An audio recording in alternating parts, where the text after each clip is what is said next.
Science you can try at home.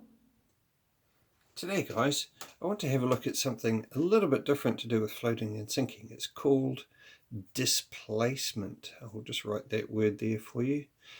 Now, what we've learnt is that certain things have certain densities.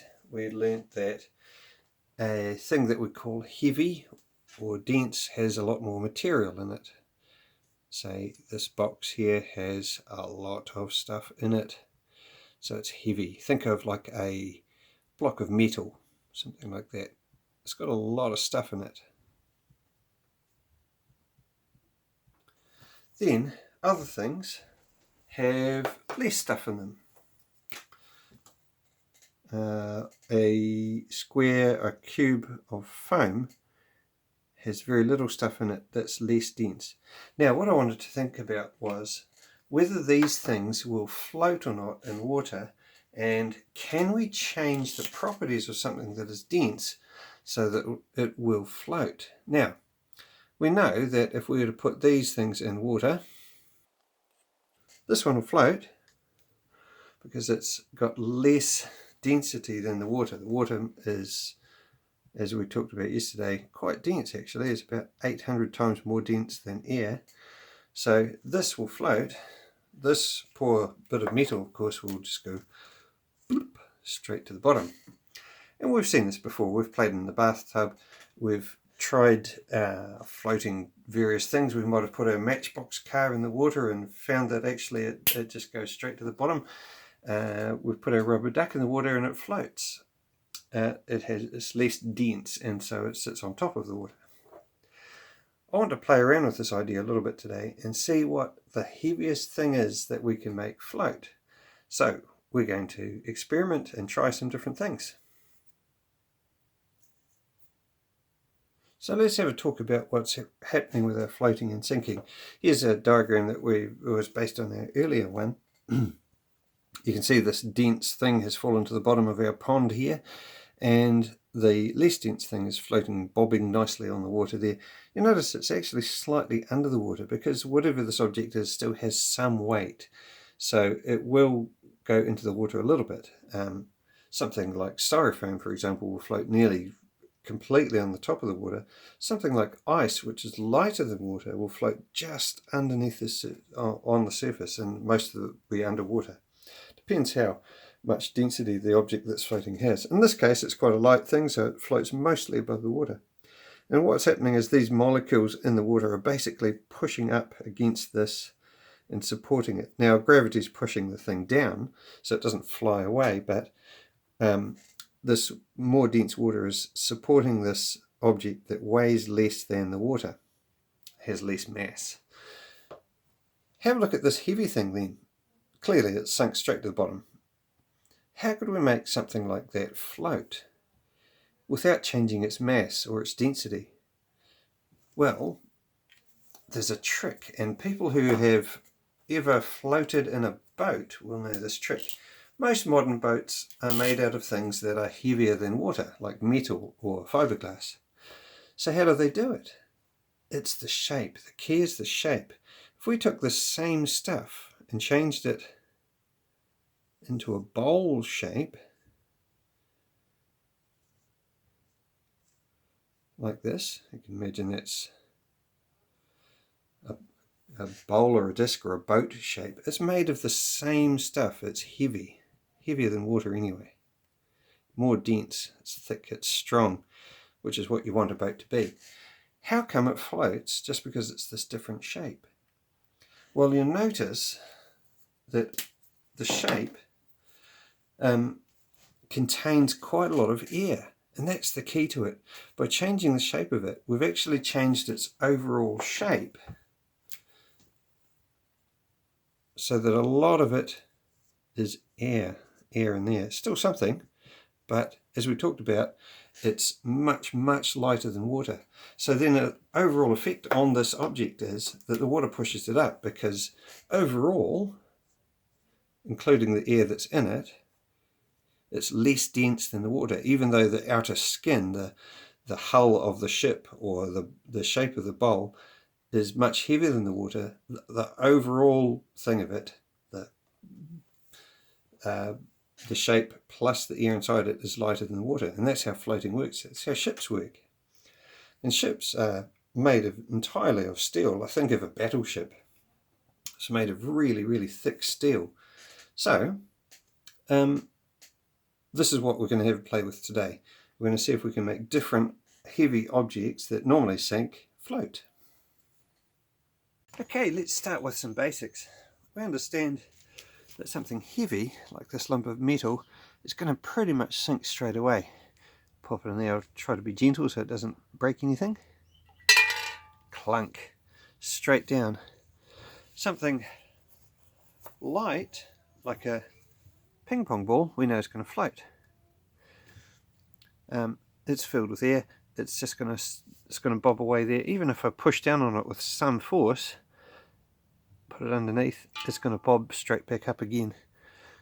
Our old friend, the golf ball, which is about the same size as the ping pong ball. Any guesses, any predictions? It's lighter than metal, but much more dense and much heavier than the ping pong ball. What do you think, Jax? Pop it in, we'll see. Well, it sunk. You notice it didn't go down quite as quickly as the metal thing did. So we've got a bit of a baseline. These are basic things that we can understand. Even something like this chunk of wood. Now it does depend on the type of wood. This is just pine, which is quite a lightweight, open grain kind of wood. So it probably will float, but maybe not as well as this ping pong ball, because it's going to be heavier than that. Let's see. Pop that in there. Ah, good. So it floats about half and half. As the wood absorbs more of the water, it'll probably sink down a little bit further because its relative density is changing as it absorbs water. But for the meantime, it floats pretty well. And for a long time, people thought we must make boats out of wood because wood floats, which is a reasonable thinking. But what I want to look at today is exploring the idea of what if we made our boat out of something like metal, a lot heavier. Can it still work? First, let's explore the idea of something that's already been made. This is a little plate of some kind. I don't know what you'd call that. Little dish. It is very heavy. It's a lot heavier than the ping pong ball that we put in before. It's made of something called ceramic or pottery, whatever you want to call it. And first of all, we know that if we put it in a certain way, if you've done the dishes, you'll have played with this a little bit. Boom, straight to the bottom, doesn't float at all. The other thing I wanted to play with is a similar sort of thing. It's a metal cap off a bottle.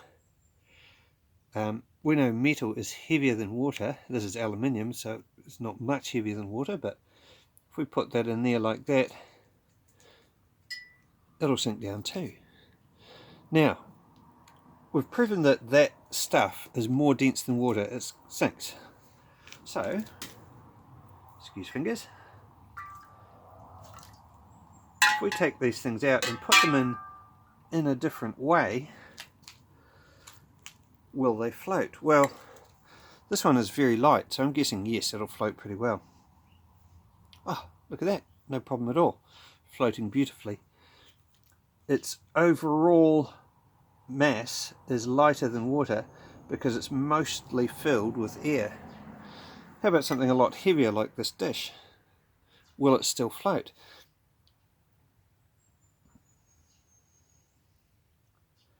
Sinks down quite a bit. A lot of it's under the water, but it floats. Now, it wouldn't take much to sink that, I would say, because its density is such that while there is still quite a lot of air in it and it's lighter than water overall, if I put more stuff in it, it'll sink. And this is something that you can experiment with at home. Let's see what we've got. Might have some stones or something we can put in it. All right. So, what we've got here is some stones I've picked out of the garden. They're medium-sized little ones, and we can try to see how much weight our little boat here will take before it sinks.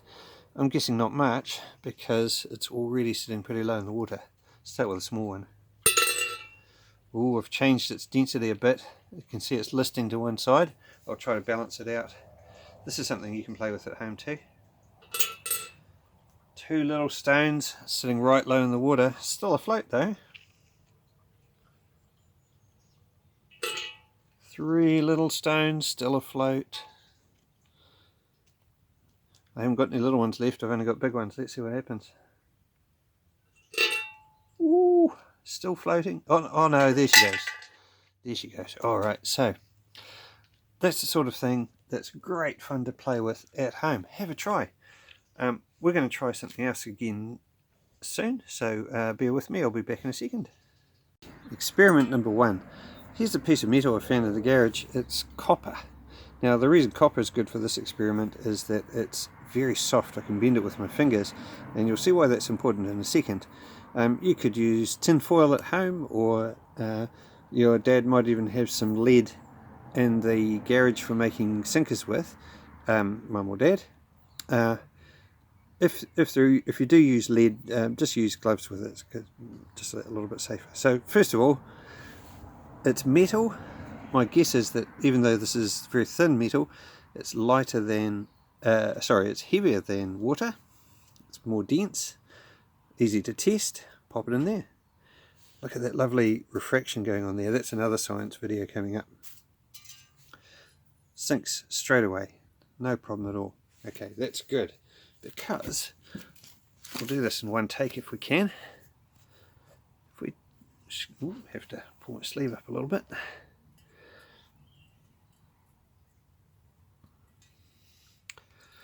We can change the density of this overall thing just by changing its shape.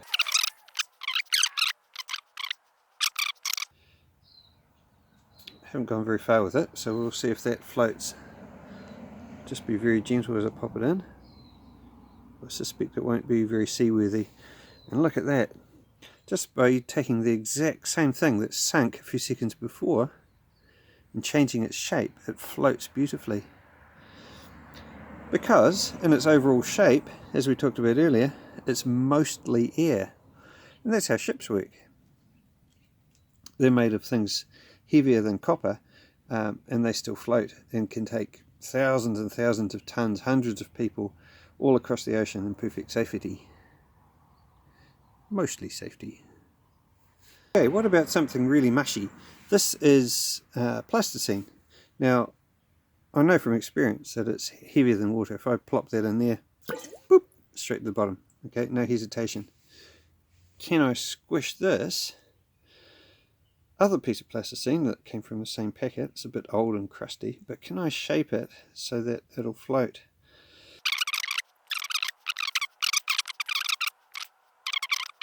And that's the thing with science, you never quite know what's going to happen. Very gentle. Oh no, I don't think that's going to work. No. So, what I could do is keep experimenting. How thin do I have to make the walls before it'll float? You can see it's got holes in it now. It's probably not going to last.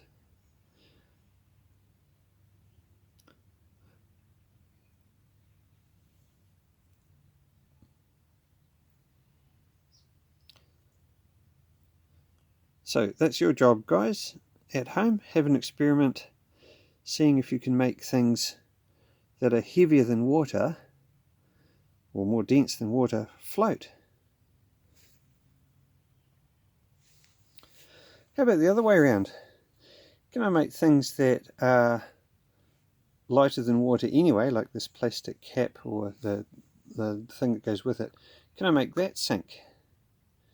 Well, I think we can. We've already proven that we can sink things, but let's try our theory. Is it lighter than... Oh yes, it's less dense than water already, so it already floats. And this other half of the container is made of the same stuff. It's very light. Obviously, if we put that cap on there, it's going to be even lighter again because it's full of air. That'll float beautifully. Luckily it seals quite well too. You can try this with little Tupperware containers at home. That'll bob straight up, much like our ping pong ball did. It's mostly air, and the plastic that it's in is already lighter than water anyway. What would happen though, if we filled it with water right to the top, sealed that cap on there, how low can we make it sit in the water? And is it possible to get it to sort of go halfway? I don't know. Pop that in gently. It's floating like ice does. It's just under the surface of the water, so it's still floating. You can see there's an air bubble in there actually. So I've kind of made a submarine. It's actually how submarines work. They are large ships that hold a lot of water inside them, and so when they want to go underwater, when they want to submerge, they take on water and change their relative density so that they don't float as well, and you've made yourself a submarine. Okay, we're going to give them a little bit of ballast and see if it'll if we can make it float halfway or somewhere near. So, little stone, did you see if that works?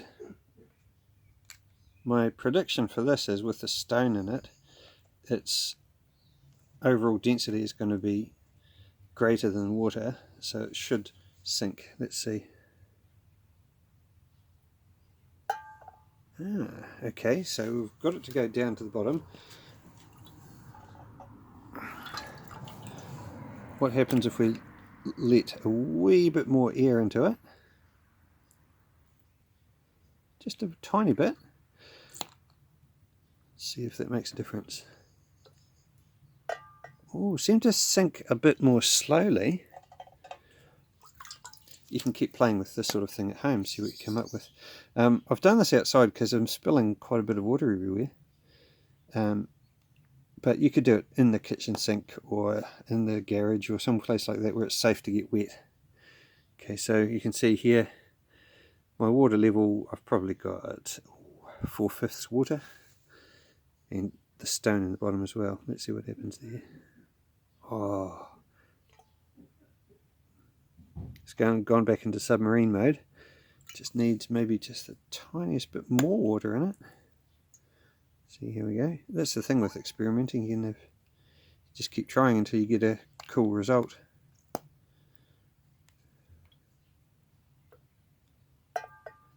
Yeah, it's tricky finding that balance between sinking and floating. So, what would happen if we had two different densities of liquid? So this is from a previous experiment where we had showing the different densities of water, which is more dense than the oil, so the oil floats on top of the water. Can we get something like this that only just floats in water to sit in between those two things? I'm guessing it'll be heavier than the oil, because the oil is already lighter than the water, and should, if we get it right, float in between the two layers. Just go nice and easy in there, guys. Let's see what we get.